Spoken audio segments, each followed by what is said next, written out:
Olá pessoal, bem-vindo ao canal Investigação e Lei TV. Meu nome é Sandra Di, eu sou advogada, ativista contra o tráfico humano nos Estados Unidos e eu estou aqui toda terça e sexta trazendo casos solucionados, casos sem solução e também de desaparecimentos misteriosos, não somente nos Estados Unidos, mas ao redor do mundo. Se você ainda não é inscrito no canal, não esqueça de inscrever-se, deixe o seu like no final para o YouTube entender que esse vídeo é bom e poder recomendar e acione o sininho para receber notificações, ok? Nós vamos à história de hoje. É a história de Michelle Marie McNeil. Ela nasceu em Utah, nos Estados Unidos, em 15 de janeiro de 1957. Ela foi modelo, ela era da religião Mormon, ela era bem envolvida com as coisas da igreja.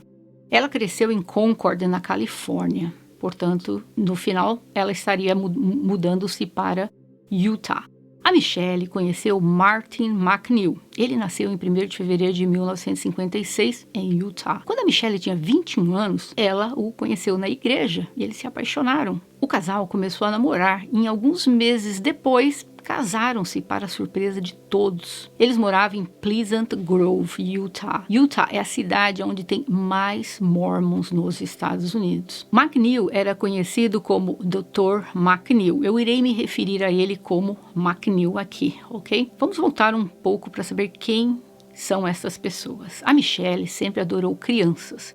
E o casal acabou tendo 4 filhos em 5 anos de casamento. Depois o casal ainda adotou 4 outras crianças da Ucrânia, então era uma família de 8, sendo um menino e 7 meninas. Mas o filho, em 2010, que já era adulto, tirou a própria vida. A Michelle era lindíssima, não somente por fora, mas tinha uma alma belíssima também. Ela ganhou vários concursos de beleza, ela era descrita pelos filhos como uma mãe maravilhosa, muito presente na vida de todos eles. Ela era bem envolvida em todas as atividades que as crianças participavam. O McNeil, quando casado, estudou medicina e tornou-se um médico renomado em Utah. Eles eram financeiramente abastados, mas ele era descrito por muitos como uma pessoa prepotente.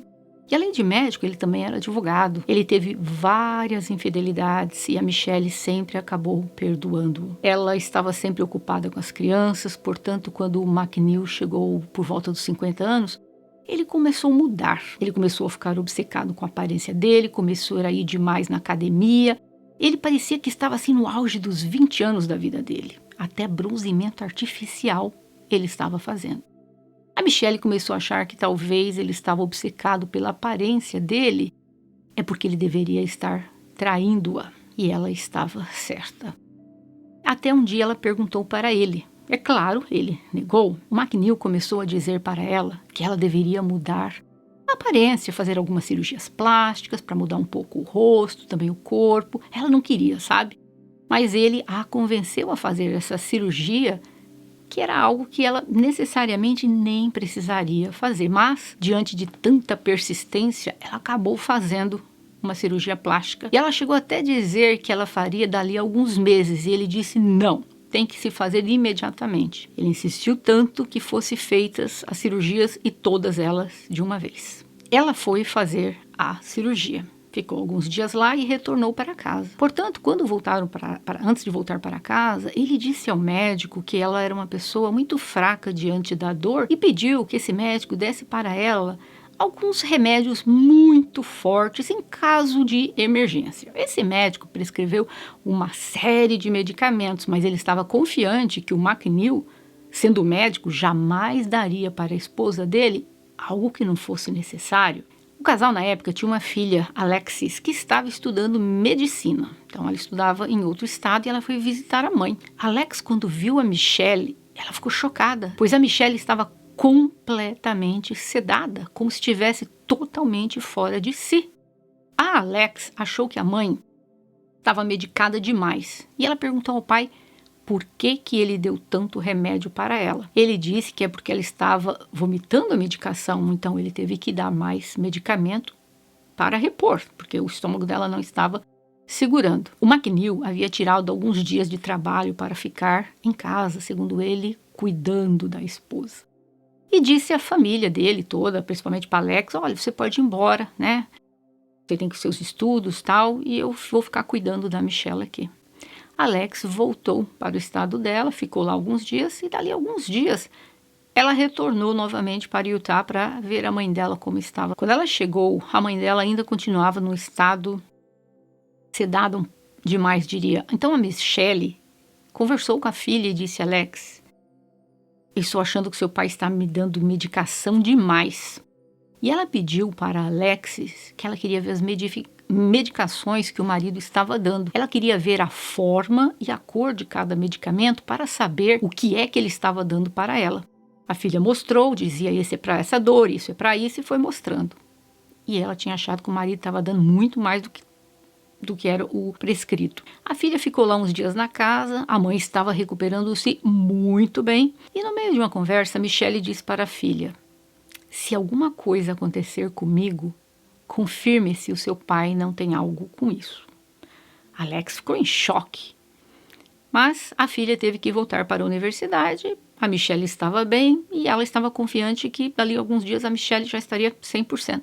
E ela foi embora. Em 6 de janeiro de 2010, o único filho homem do casal, Damian Alexander McNeil, tirou a própria vida. Ele era estudante de direito. E ela ficou muito chocada, a Michelle ficou muito triste. O quadro dela, ela estava se recuperando das cirurgias e tudo, mas ela realmente ficou arrasada com o que ocorreu com o filho. Em abril de 2011, o McNeil entrou em casa com uma das crianças que ele foi buscar na escola. De vez em quando ele ia buscar alguma das crianças da escola, e quando ele chegou em casa, ele disse para a filha menor: vai lá no quarto da sua mãe para ver como é que ela está. E a menina chegou lá, viu que a Michelle estava inconsciente, não estava respirando, mas ela estava dentro de uma banheira que estava cheia de água. A menina desceu gritando que o que ela estava vendo lá. O McNeil ligou para a polícia, mas o telefone dele, gente, era algo teatral, absurdo. O cara estava gritando ao telefone como se tivesse irado, e ainda por cima deu o endereço errado da casa para a polícia.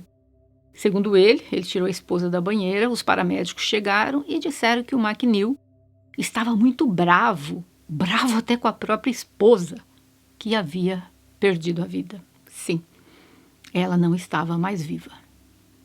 Alexis foi avisada. Assim que Alexis chegou em casa, ela pediu para o pai aonde estão as medicações, que ela queria contar quantas pílulas ela tinha tomado. Ele primeiramente disse que não sabia aonde estava, e depois disse: eu acho que está lá na garagem, olha lá. Ela foi na garagem e não achou nada. Aí ele disse: eu lembrei, eu pedi para a namorada do seu irmão jogar no toalete a medicação. E ele disse porque ele ficava vendo a medicação e isso estava o entristecendo muito. Uma explicação sem lógica, né? Quando Alex soube do pai tinha desaparecido com todas as pílulas, ela no ato se convenceu que ele tirou a vida da Michelle, dando excessiva quantidade de medicação. A Alexis foi olhar a conta telefônica da casa e ela queria saber com quem que o pai dela estava falando aqueles dias. E ela viu que tinha um número que aparecia dezenas de vezes. E era em nome de uma pessoa chamada Gypsy Willis. A Alexis lembrou que a mãe comentou com ela que o pai dela estava tendo caso com uma mulher chamada Gypsy, que era uma pessoa que ele encontrou online. O McNeil disse que ocorreu com a Michelle foi um acidente. O médico legista determinou que a quantidade de medicamento que ela tinha no corpo causou uma arritmia cardíaca que acabou tirando a vida dela.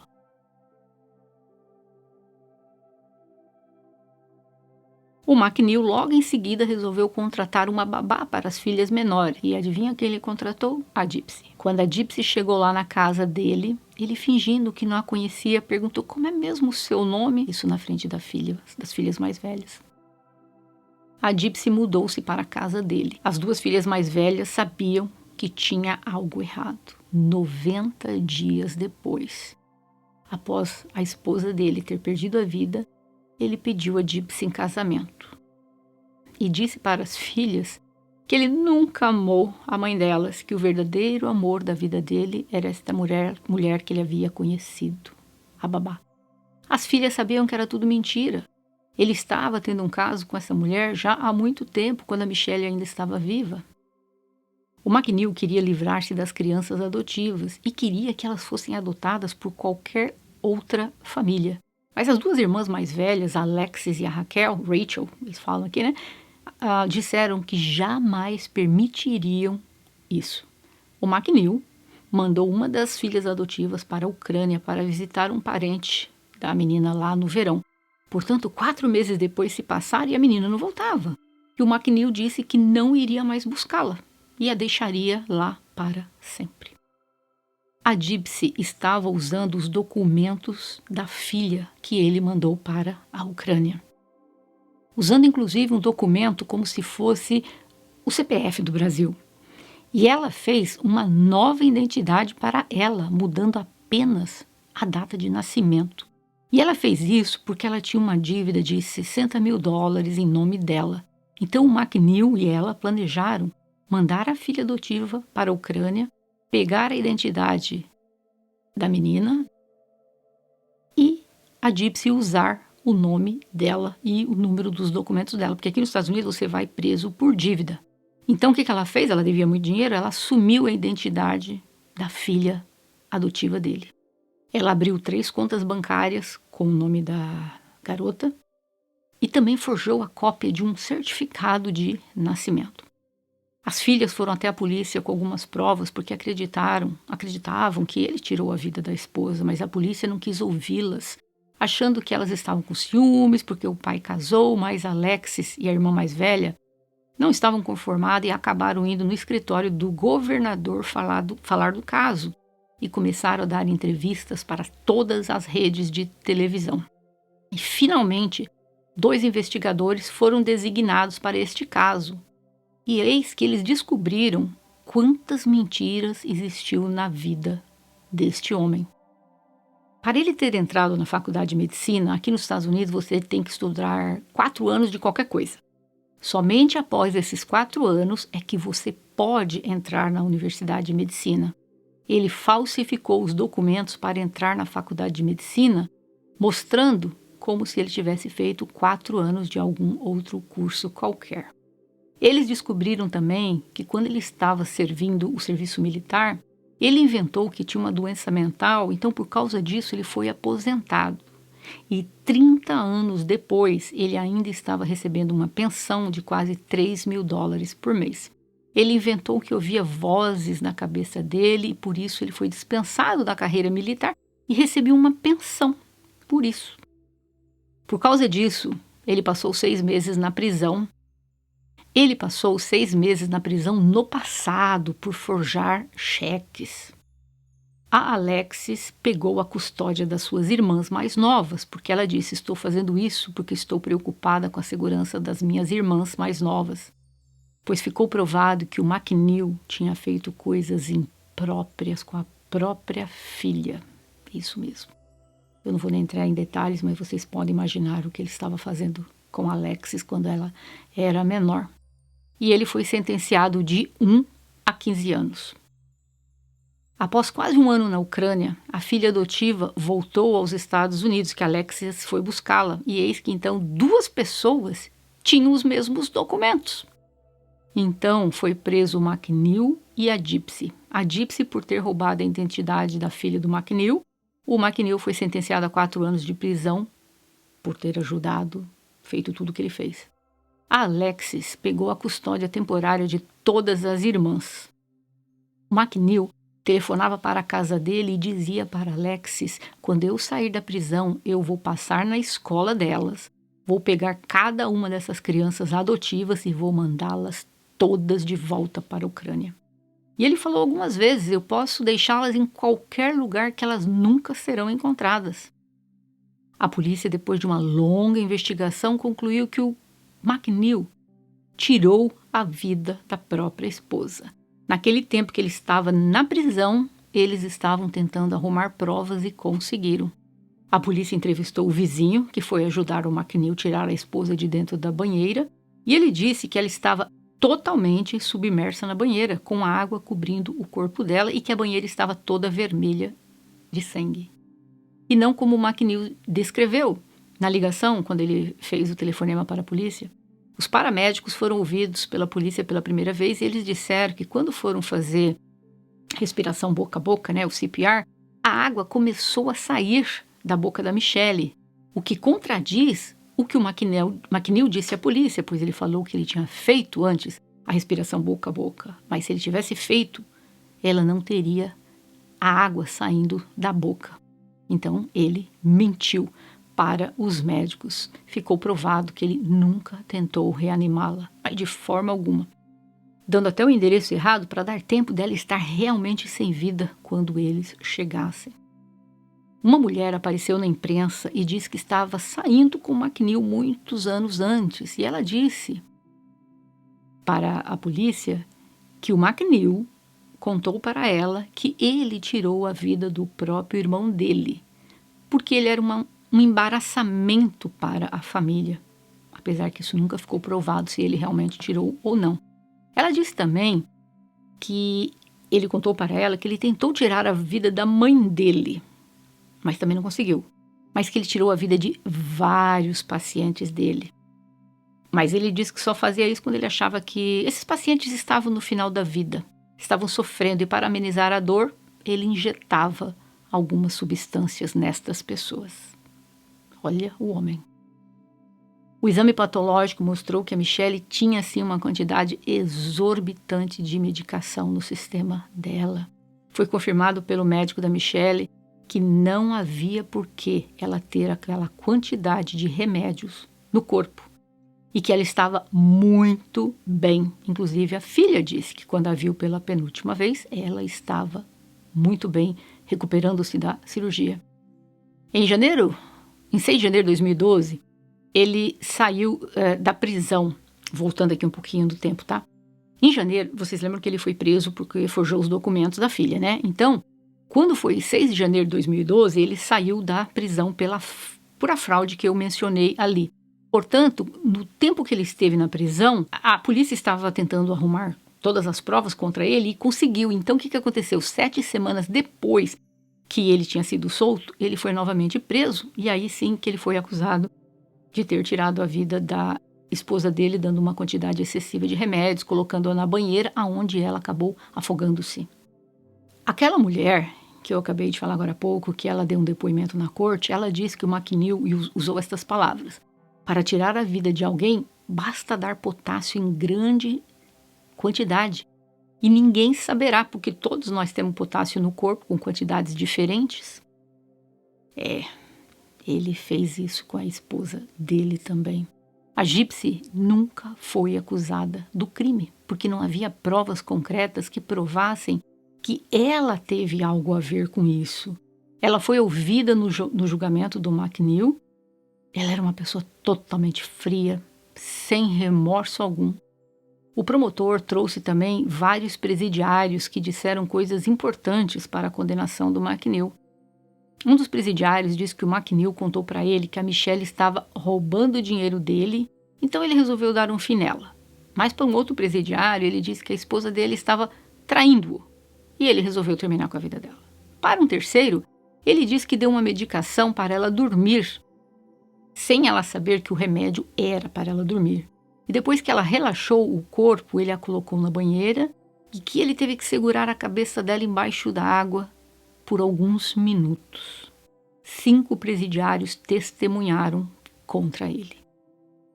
Em 19 de setembro de 2014, o McNeil foi sentenciado a 15 anos de prisão por ter tirado a vida da esposa, mais 15 anos por ter violado a filha dele, mais 15 anos por obstrução da justiça. Ele estava casado com a Michelle por quase 30 anos e ele foi capaz de tal barbaridade. A Alexis leu para o juiz no dia da sentença do pai dela e ela disse isso: esse homem que eu uma vez admirei e amei fez a escolha de destruir outros. Ele fez a escolha de destruir sua família. Ele fez a escolha de tirar a vida da minha mãe.